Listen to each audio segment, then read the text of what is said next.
ज्योतिष के अंदर बहुत सारे राजयोग होते हैं और बहुत सारे दुर्योग भी होते हैं।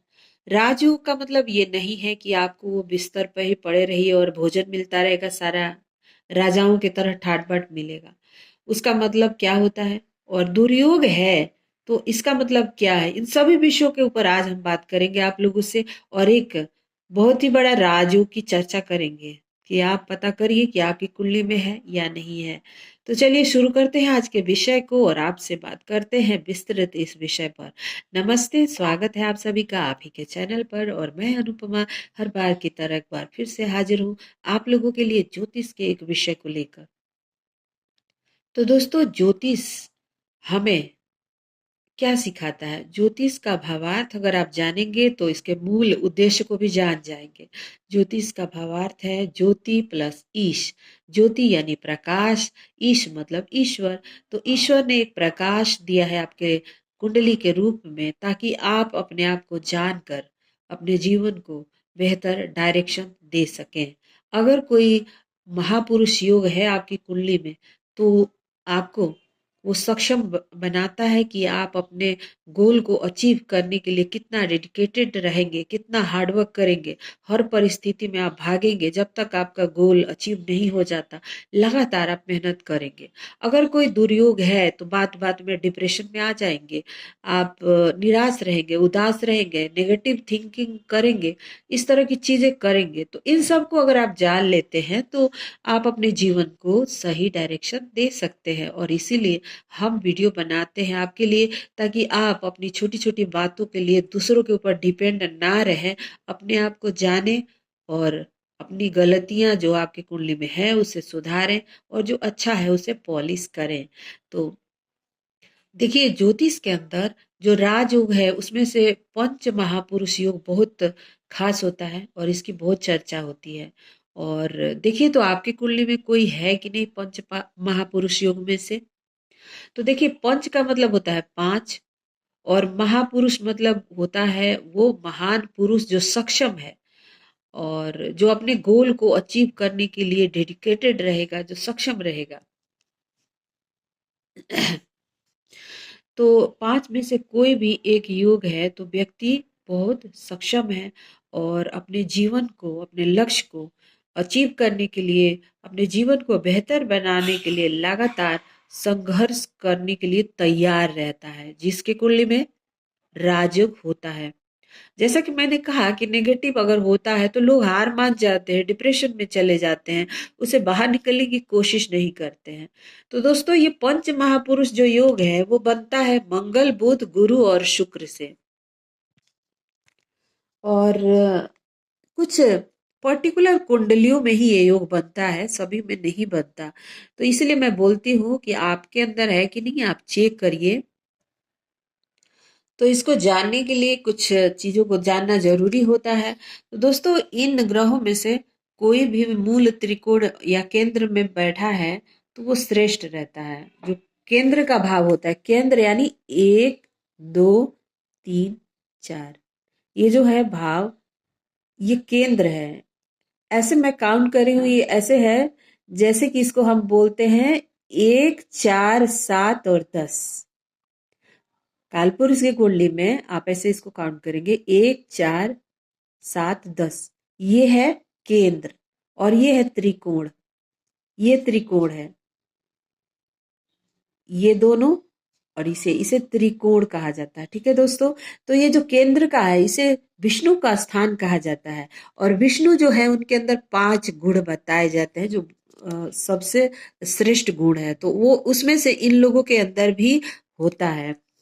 तो दोस्तों, कहा जाता है कि श्री रामचंद्र जी की कुंडली में भी पंच महापुरुष योग था, तभी तो वो इतना संघर्ष कर रहे थे। अब जो भगवान भी हमारे अवतार बनकर आए हैं, उन्होंने भी अपने लक्ष्य को पाने के लिए लगातार मेहनत किया है। लंका में जाना पड़ा था उनको, सीता मैया को लाने के लिए कितना संघर्ष करना पड़ा था। अपने पिता के वचन को रखने के लिए 14 साल वनवास में रहना पड़ा। तो हमें लगता है कि हमारे ही जीवन में कष्ट क्यों है? अरे भाई, भगवान जब शरीर धारण करते हैं तो वो खुद कष्टों में ही रहते हैं। तो ये तो लीला है इस धरती की। तो दोस्तों, अगर आपकी कुंडली में ये योग है तो आपके लिए ये रहता है कि आप अपने गोल के प्रति डेडिकेटेड रहते हैं। अचीव करने के लिए आप पूरी तरह से प्रयत्नशील रहते हैं, लक्ष्य बनाते हैं, उसे भेदते हैं और आपका बल, बुद्धि और विवेक एक साथ काम करता है, तब ये योग काम करता है। तो ये जो ग्रहों के से योग बनता है, महापुरुष योग, वो होता है मंगल से बनता है रुचक योग, और बुध से बनता है भद्र योग, और गुरु से बनता है हंस योग, शुक्र से बनता है मालव्य, और शनि से बनता है शश योग। तो इसमें से आज हम बात कर रहे हैं बुध से बनने वाले योग के बारे में, भद्र योग के बारे में। तो दोस्तों, बुध जो है वो अगर मूल त्रिकोण में बैठे हुए हैं, यानी इसमें है या इधर, चंद्रमा उनसे केंद्र में है, और बृहस्पति की दृष्टि हो या किसी शुभ ग्रह की दृष्टि हो, तो ये हो जाता है भद्र योग, और ये बनता है बुध से। खास करके ये जो योग है वो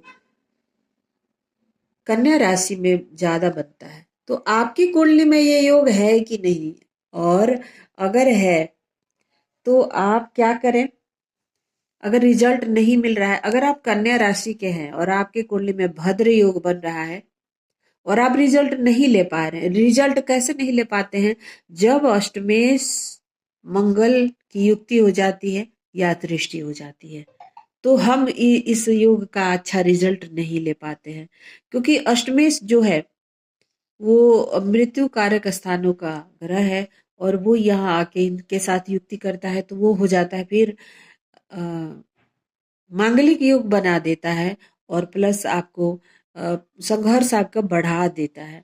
अगर मंगल ना हो तो ये बहुत ही शुभ योग है और बहुत अच्छा रिजल्ट देता है आपके जीवन में। और जैसा कि मैंने कहा कि आपको सक्षम बनाता है। और अगर कोई व्यक्ति ऐसा है जो कोई मेहनत नहीं कर रहा है, कुछ नहीं कर रहा है, उसके जीवन में सारी सुख सुविधाएं हैं, तो उसके जीवन पर तो लानत ही है। बैठे बैठे आप किसी की कमाई खा रहे हो, कुछ कर नहीं रहे हो, अय्यासी कर रहे हो, तो आप तो धरती पे बोझ ही हो। सक्षम का मतलब यही है कि वो अ, समाज की भलाई के लिए, अपने कुल खानदान की भलाई के लिए प्रयत्नशील है, अपने आत्मा की भलाई के लिए प्रयत्नशील है, और वो है महापुरुष। और इसीलिए पंच महापुरुष योगों की ये सब निशानियां हैं। तो आज हमने भद्र योग के बारे में चर्चा किया। अगर आप भद्र होते हुए भी फायदा नहीं ले रहे हैं, तो भगवान विष्णु की आराधना कीजिए, क्योंकि मिथुन राशि और कन्या राशि वालों के लिए भगवान विष्णु की आराधना बहुत जरूरी है, क्योंकि बुध जो ग्रह है उसके देवता हैं भगवान विष्णु। तो आप सभी बुध को मजबूत कीजिए और इस योग का रिजल्ट लीजिए। भगवान विष्णु की आराधना कीजिए। ओम भगवते वासुदेवाय नमः एक सरल और दिव्य मंत्र है, इसे आप रोज कर सकते हैं, विष्णु सहस्त्र नाम कर सकते हैं, और आपको फायदा मिलेगा। तो आज के लिए इतना ही। वीडियो कैसा लगा बताइएगा, और मैं एक बात जरूर कहूंगी कि चैनल को सब्सक्राइब जरूर कर लीजिएगा। लास्ट में बोल रही हूँ, मुझे पहले ही बोलना चाहिए था, भूल गई। और लाइक भी कर दीजिएगा, ताकि मैं आगे भी आपके लिए वीडियो लेकर आती रहूं। और वीडियो के मूल विषय से ज़्यादा जो मैं बकबक करती हूँ वो आप लोगों के लिए ज़रूरी होता है, क्योंकि ये मैं नहीं, ये आसमान से उतर के आता है आप लोगों के लिए खास। तो इसे सुनिएगा ज़रूर और लाभ लीजिएगा। Thank you so much for watching. सर्वे भवन्तु सुखिनः।